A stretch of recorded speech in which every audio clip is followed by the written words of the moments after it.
बादशाह की 4 बेटियां थी जो न सिर्फ खूबसूरत बल्कि नेक दिल, शरीफ और हमदर्द भी थीं। उनमें से 3 की शादी हो चुकी थी, लेकिन सबसे छोटी बेटी नीलोफर अपनी तीनों बहनों से ज्यादा हसीन, समझदार और शरीफ थी। उसके बाल सोने के थे, मगर उसकी शादी इसलिए नहीं हुई कि अभी तक कोई ऐसा शहजादा नहीं आया था जो इतना खूबसूरत, दिलकश और समझदार हो। बादशाह और मलिका अपनी इस बेटी को बहुत चाहते थे और चाहते थे कि वो किसी अच्छे शहजादे से शादी करे। एक दिन शहजादी और उसकी सहेलियां खेलते खेलते शाही महल के करीब वाक़े दरिया तक पहुंच गईं। सहेलियों ने जब देखा कि पानी चांदनी की तरह चमकता हुआ बह रहा है तो उन्हें दिल की ख्वाहिश हुई कि वो उसमें नहा लें, और उन्होंने शहजादी को भी राजी कर लिया। शहजादी ने अपनी सहेलियों की बात मानी और वो सब दरिया में नहाने लगी। इस दौरान शहजादी के कुछ बाल दरिया में गिर गए और फिर ये सब वापस महल में आ गई। उसके बाल बहते हुए दूसरे बादशाह की सल्तनत में पहुंचे और एक चट्टान पर रुक गए। इत्तेफाक से उस जंगल में उस बादशाह का बेटा शिकार खेलने आया हुआ था और उसके दोस्त पानी पीने के लिए दरिया के करीब आए थे। एक दोस्त ने चमकते हुए सोने के बाल देखे और फौरन उन्हें उठाकर शहजादे के पास ले आया। शहजादा उन बालों को देखकर हैरान रह गया और उन्हें अपने कमरे में ले गया। मलिका ने उसे खाना पेश किया, मगर शहजादे ने इनकार कर दिया। वो खामोश रहा, लेकिन जब अगले दिन नाश्ता और चाय भी न ली तो मलिका परेशान हो गई और बादशाह से कहा कि शहजादा कुछ खामोश है और जब से शिकार से वापस आया है कुछ नहीं खाया। बादशाह ने वजीर के लड़के को बुलाया और कहा, तुम शहजादे से उसकी उदासी का सबब मालूम करो। वजीर ज़ादा शहजादे के पास गया और पूछा, आखिर तुमने कल से खाना क्यों नहीं खाया? तुम इतने खामोश क्यों हो? शहजादा पहले तो बचने की कोशिश करता रहा, लेकिन वजीर के बेटे के बार बार सवाल करने पर शहजादे ने कहा, मैं वो लड़की चाहता हूं जिसके सोने के बाल हैं। वजीर ज़ादे ने कहा, ये तो कोई बड़ी बात नहीं, मैं भी बादशाह से इजाजत लेकर आता हूं। फिर वजीर ज़ादा बादशाह के पास गया और कहा, कल जब हम शिकार से वापस आ रहे थे और दरिया के किनारे पानी पीने गए थे, वहां हमें ये सोने के बाल मिले। शहजादा इन बालों वाली लड़की से शादी करना चाहता है।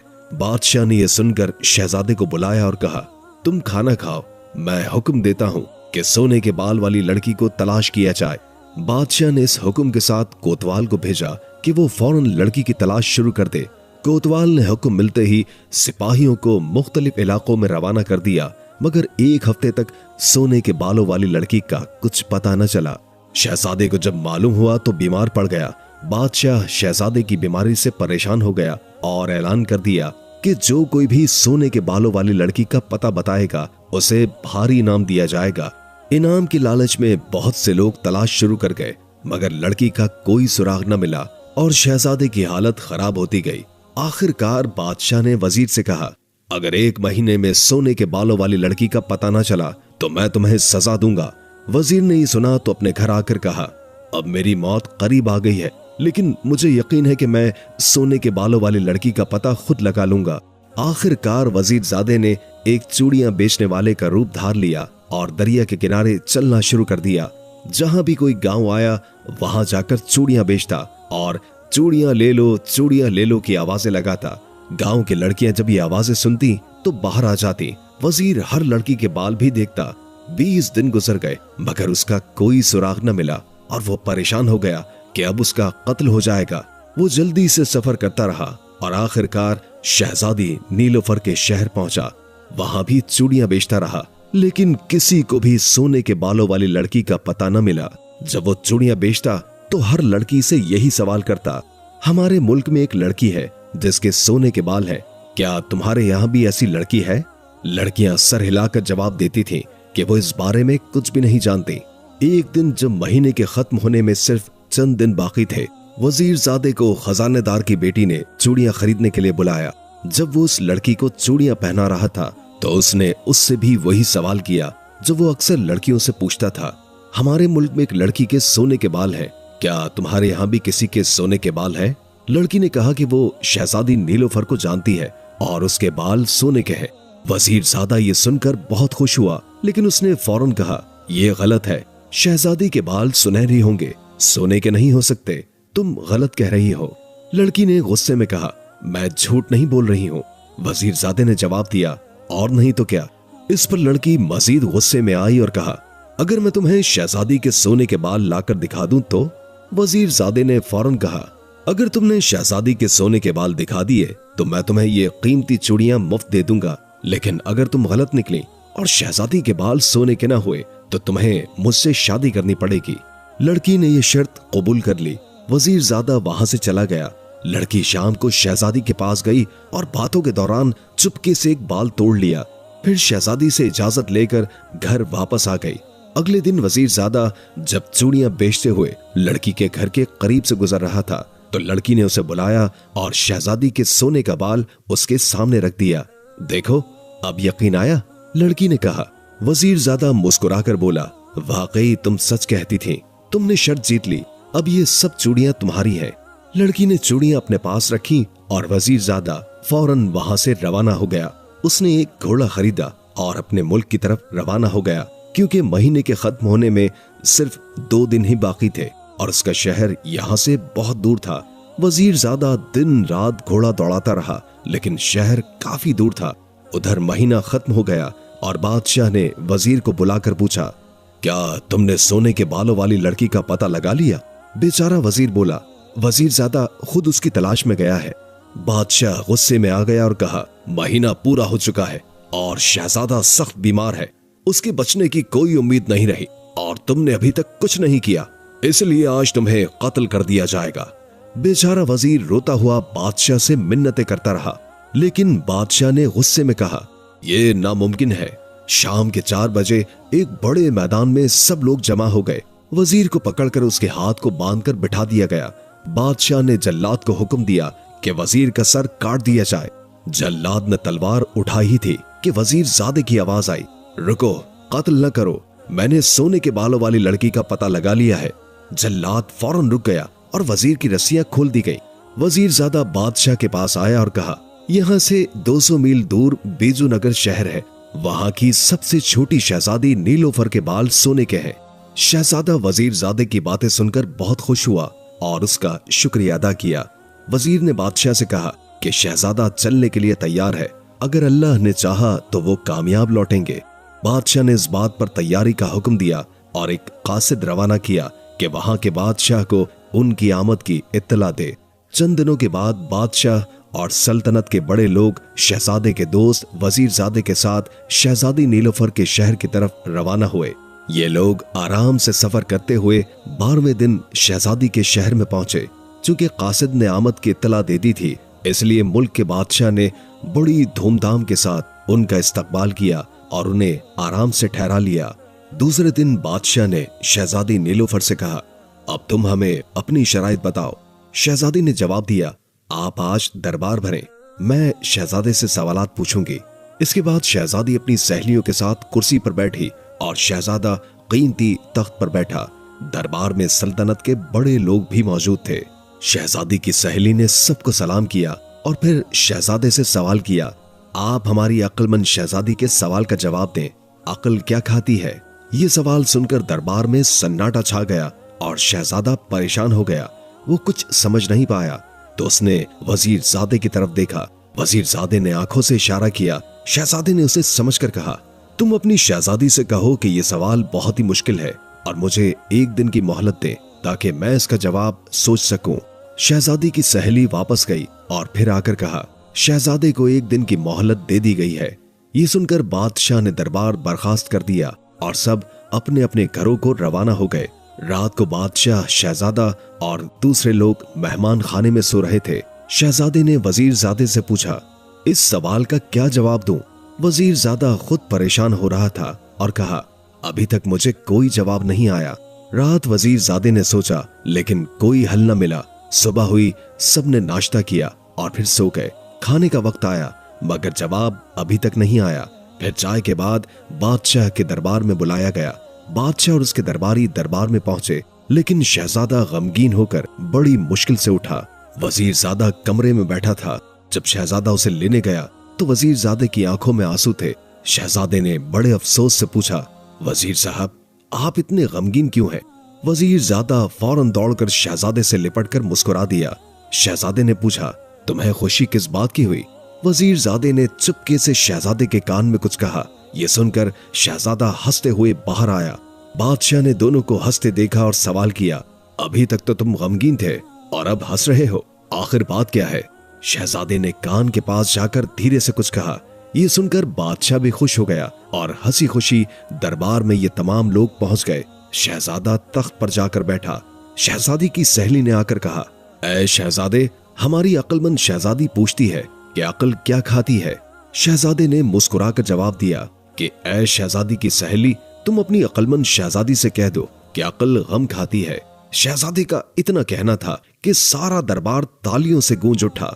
सबने खुश होकर शहजादे जिंदाबाद का नारा लगाया।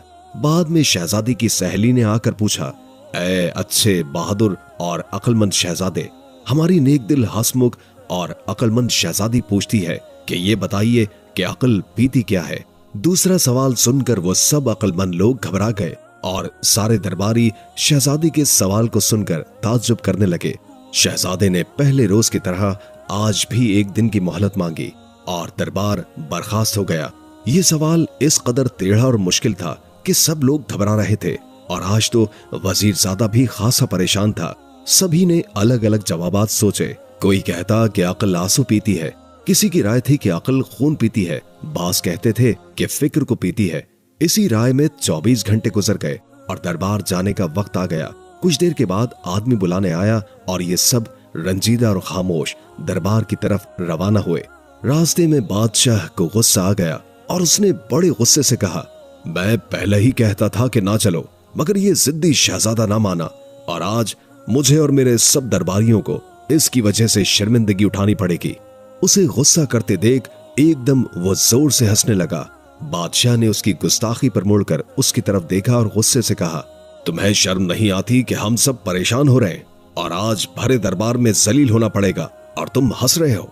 शहजादे ने बड़े अदब के साथ बादशाह के कान में झुककर कुछ कहा और फिर कहने लगा, बादशाह सलामत, मैं तो इसीलिए आपके गुस्से पर हंस रहा हूँ।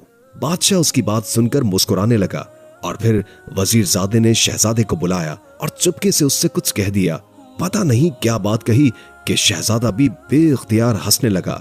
दरबार में पहुंचे तो शहजादी की सहेली ने कल की तरह आकर फिर शहजादे से पूछा, ऐ अच्छे अक्लमंद शहजादे, हमारी अक्लमंद शहजादी पूछती है कि अक्ल पीती क्या है।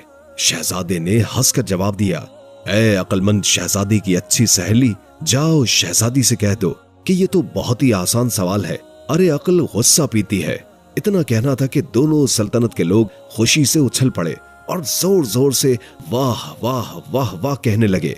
थोड़ी ही देर के बाद शहजादी खुद बुर्का ओढ़कर बाहर आई और शहजादे से कहा, आपने मेरे दोनों सवालों के ठीक ठीक जवाबात दिए हैं और अब आखिरी शर्त यह है कि एक शेर पिंजरे में मुर्दा बंद है। आप पिंजरा खोले बगैर और पिंजरे की कोई चीज तोड़े बगैर उस मुर्दा शेर को पिंजरे में से निकाल दीजिए।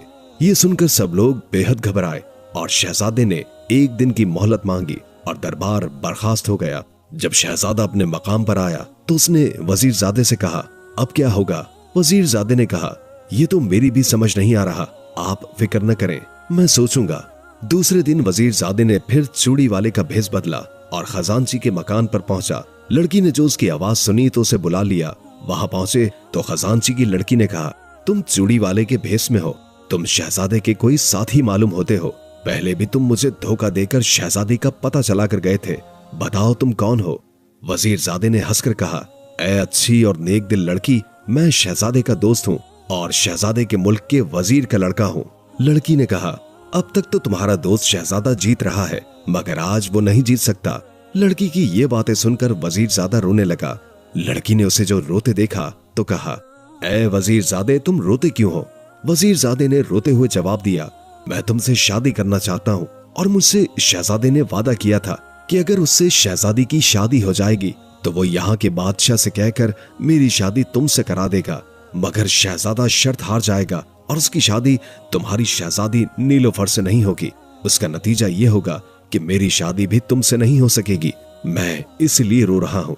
लड़की ये सुनकर पहले तो शर्माई और फिर कहा, तुम रो मत, मैं तुमको ही बता देती हूँ कि ये शेर किस तरह पिंजरे के अंदर से निकाला जा सकता है।